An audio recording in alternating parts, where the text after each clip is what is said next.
Dhe ai frymëzim, ajo shpresë por i lind. Këto ngjarje janë si puna atyre tërmeteve që ndodhin njërë në 30-40 vjet dhe krijojnë përplasje tektonike të fuqishme 7-8 ballë, që sot këto përplasje kanë lëkundur politikën shqiptare.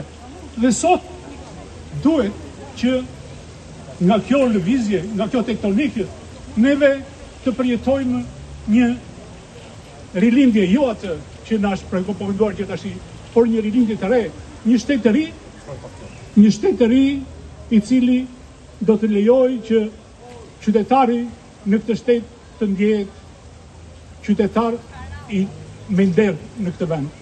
Unë si profesionist do të kam vetëm 2 gjëra të vogla, zonja i preku.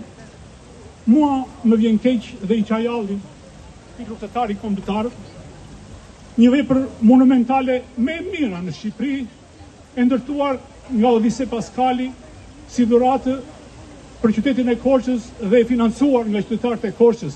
I Çajallin, këtij luftëtari kombëtar, që ka përpara një, si thuash, monster arkitektonike, do të thuash, o inxhinier, po ti kur u bë ai projekt, pse nuk thendet ti një fjalë? Po neve nuk na therresi. Unë kam 10 vjet i lirë, mund të ndihmoj me mendime, mund të ndjek edhe një punë pa para, pas një shpërblim, po ma e di që do t'ja bëj qytetit tim.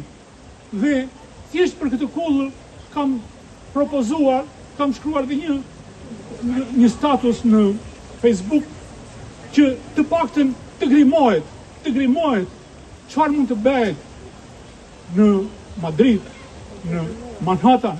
Ka ndërtesa tipike të tilla që si ndërtim nuk kanë asnjë vlerë, po ato janë zbukuruar, kanë reklama të fuqishme.